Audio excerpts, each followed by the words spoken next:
There's a new horror/thriller movie from the director of the Evil Dead remake back in 2013, and this movie's about 3 robbers who go to other people's houses and steal all their stuff, mainly because of their own personal reasons. They want to get out of where they live right now, and they find out about this old man played by Stephen Lang. He's blind, but in his house there's $300,000 that they can split amongst themselves and they can finally leave. But unfortunately, when they get there, they realize the job isn't going to be as easy as they thought it was, because the blind man actually knows how to protect himself. I have not seen the 2013 remake of Evil Dead, so when I heard that the director was going to be making another new film, I didn't really have that much anticipation for it since I wasn't familiar with him. However, when that first trailer came out, it blew me away. Automatically, my hype levels couldn't have gone any higher, and after walking out of this film, I absolutely loved it. I want to watch that Evil Dead remake right now, because one of the main reasons why I love this film is the director. Fede Alvarez did a fantastic job with this movie, and I heard that he took some criticisms he received from the Evil Dead remake, basically people saying it wasn't original, it wasn't scary, it was just relying on gore. He took that criticism and then made this movie, and that honestly is really inspiring to hear. I just like hearing that some directors can actually listen to some criticism they receive and then make a better product than what they already had put out. That is really cool of him, and he really did show us that he knew exactly what to do with this concept, the idea of it, and what to do with these characters. All of these things come together to make one really suspenseful movie that at first glance might not seem like that big a deal. It's just people robbing this blind guy, but he can fight back and now they gotta survive. What's the big deal about that? It's the craft of it all. Fede Alvarez crafted this movie beautifully with his really good direction, the cinematography as well, the shots. Oh my god, they look very good. Like one shot in particular where Dylan Minnette's character is walking down the hallway and the camera just so confined in that tight little space, and then you see Stephen Lang come around the corner, and just that whole sequence was really suspenseful. It's stuff like that in this movie, as well as the score, which I gotta say was really impressive. That really did put you on the edge, and whenever they played the score even more, it got me even more on the edge. And I really love how this movie was edited as well. Like there's one shot earlier in the movie that was just a continuous shot of the house, kind of giving you an idea of the layout of the house, because the house in it of itself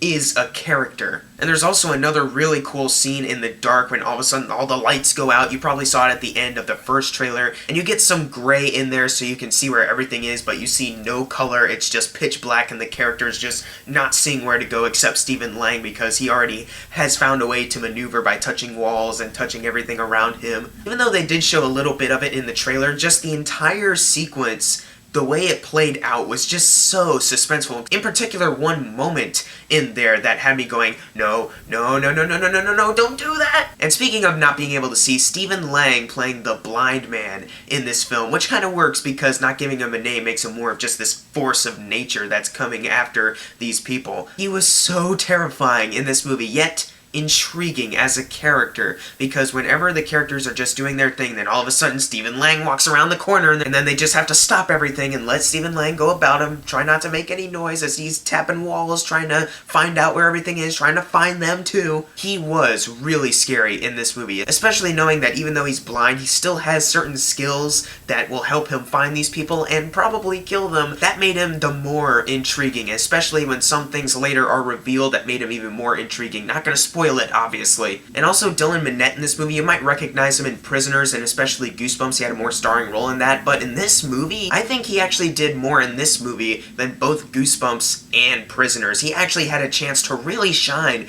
in this movie, and I gotta say, I want to see more movies with Dylan Minnette. He seems like a really cool dude, and in this movie he plays his character very well. And Jane Levy as Rocky in this film, yes, her character's doing bad things, so is Dylan Minnette. They're doing bad things, but it's for their own personal reasons that you can kind of relate to. And Jane Levy was really good in this film. I really want to go back to watch Evil Dead now, because not just because Fede Alvarez made that movie, but also she is in that movie too. They re-teamed to do this movie. What else I really like about her character and Dylan Minnette is that they make smart choices. Even though they're trapped in this house, they are trying to survive. So when they're trying to survive, they're not going to make decisions that are stupid, like, let me just back up into this corner, and then, oh no, here he comes, he's coming to get me, there's no way I can get out of this. They actually make smart decisions, and they make smart actions to try to get out of situations. That's the best kind of horror movie character, is when they're not stupid, and they're trying their best to get out of their dangerous situation right now, and not them trying to endanger themselves even more by cornering them. They actually tried to get out of their situation in any way, shape, or form. They made smart choices.